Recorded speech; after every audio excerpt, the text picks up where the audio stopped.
ہم بات کریں کلبھوشن یادیو کے لیے جاری ہونے والے صدارتی آرڈیننس پر سپریم کورٹ بار ایسوسی ایشن کے سابق صدر ماہر قانون جناب اکرم شیخ صاحب سے شیخ صاحب یہ بتائیں کہ یہ جو اب انٹرنیشنل کورٹ آف جسٹس کی جو ججمنٹ ہے، کیا اس ججمنٹ کے اوپر عمل درآمد کرنا یہ پاکستان کے لیے بہت ضروری ہے؟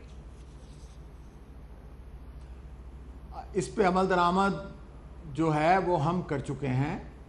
اگر اس کے اوپر عمل درآمد نہیں کیا تو وہ کلبھوشن یادیو نے یا بھارتی حکومت نے نہیں کیا. اچھا، ہم نے اس کو فوری طور پہ کونسلر ایکسیس دی. میری بات سنیے میر صاحب، تین مرحلے ہیں. جی، ہم نے کونسلر ایکسیس دے دی، جی، پھر دوسری کونسلر ایکسیس دے دی، پھر تیسری کونسلر ایکسیس کی پیشکش کر دی. ٹھیک ہے.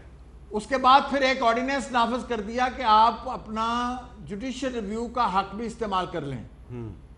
میری رائے میں تو وہ آرڈیننس نافذ نہ بھی ہوتا تو کوئی بھی حکومت پاکستان کسی بھی اپنے اسٹیٹ کونسل کو کہتی، دیکھیں ہر وہ شخص، پاکستان ایک بڑی باوقار ریاست ہے، اس کا ایک دستور ہے اور اس کا بانی Quaid Azam Muhammad Ali Jinnah one of the known jurist, global jurist, جس کا ہمیں باعث فخر ہے ان کی قیادت و سیادت پہ.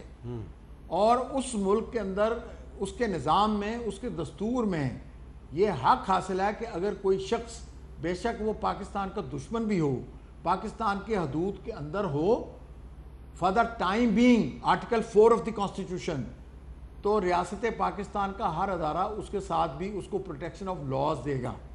اگر میں ایک ویسے میرے ذہن میں یہ سوال آتا ہے، کلبھوشن یادیو کو کسی وکیل کی ضرورت نہیں ہے، وہ تو خود کمانڈر ہے ایک نیول فورس کا. وہ ایک درخواست لکھ کر چیف جسٹس آف اسلام آباد ہائی کورٹ کو، چیف جسٹس آف پاکستان کو بھیج دے کہ میری سزا پہ نظر ثانی کی جائے.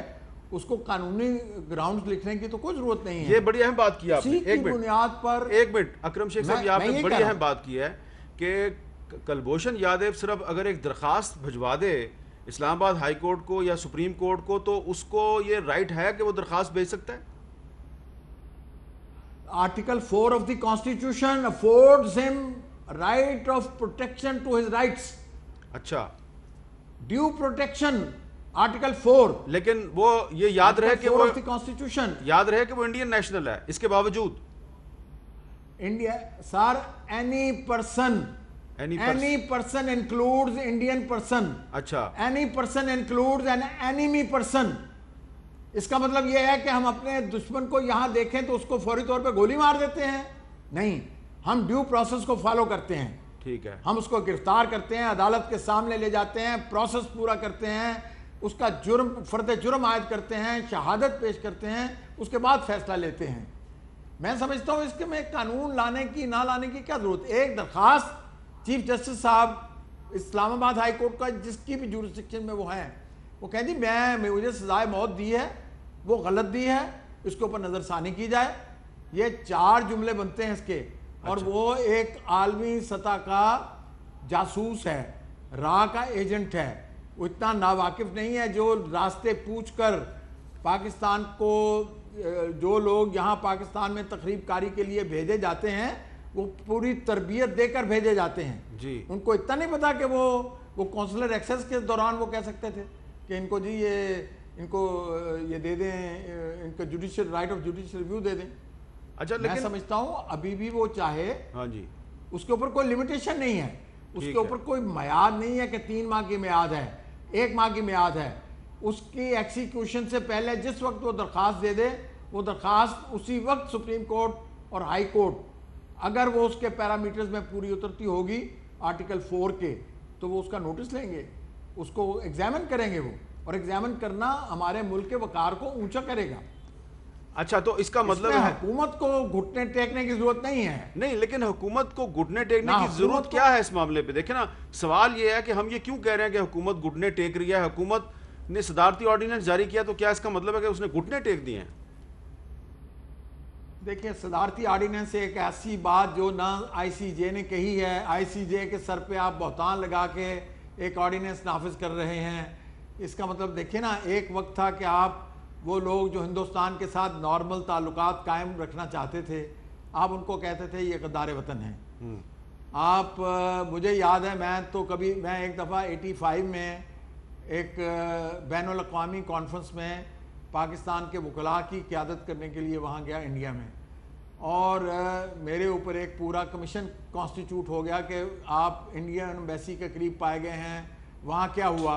وہاں یہ ہوا کہ وہاں میں نے کانفرنس کے دوران انڈیا کے چیف جسٹس نے پاکستان کے متعلق ایک جملہ کہا، میں نے اس کی پگڑی اتار کے اس کے ہاتھ میں رکھ دی۔ مجھے ہمایوں خان ہمارے ہائی کمشنر تھے، انہوں نے مجھے ریسیپشن دی، اور آپا نثار فاطمہ اللہ ان کے درجات بلند کرے، احسن اقبال صاحب کی والدہ ماجدہ، انہوں نے اس بات کو اسمبلی کے فلور کے اوپر اٹھایا۔ یہ جو میرے ساتھ ہونے والا واقعہ تھا، لیکن میں 1 سال انکوائری بھگتتا رہا کہ میں انڈین ایمبیسی میں کیوں گیا تھا۔ دیکھیں نا، ایک طرف تو یہ رویہ ہے، دوسری طرف یہ رویہ ہے کہ ہم آرڈیننس جاری کر رہے ہیں۔ میں صرف اس تضاد کی بات کر رہا ہوں۔ چلیں، بہت بہت شکریہ اکرم شیخ صاحب، بہت بہت شکریہ، آپ نے تضاد دہی کیا ہے۔ اکرم شیخ صاحب ماہر قانون ہیں، سپریم کورٹ بار کے سابق صدر ہیں، انٹرنیشنل کورٹ آف جسٹس میں تمام پروسیڈنگز انہوں نے سنی ہے کلبھوشن یادیو کے معاملے پہ، اور وہی سمجھتے ہیں کہ جو آئی سی جی کا جو ورڈکٹ ہے پاکستان اس پہ امپلیمنٹیشن کر چکا ہے، اور پاکستان کے لیے ضروری نہیں ہے کہ وہ یہ صدارتی آرڈیننس جاری کرتا۔ یہ اکرم شیخ صاحب کا موقف تھا۔ ہم نے اس سلسلے میں کوشش کی کہ فروغ نسیم صاحب سے بھی بات کریں، لیکن ان سے رابطہ نہیں ہوا۔ اگر وہ چاہیں تو اپنا موقف دے سکتے ہیں۔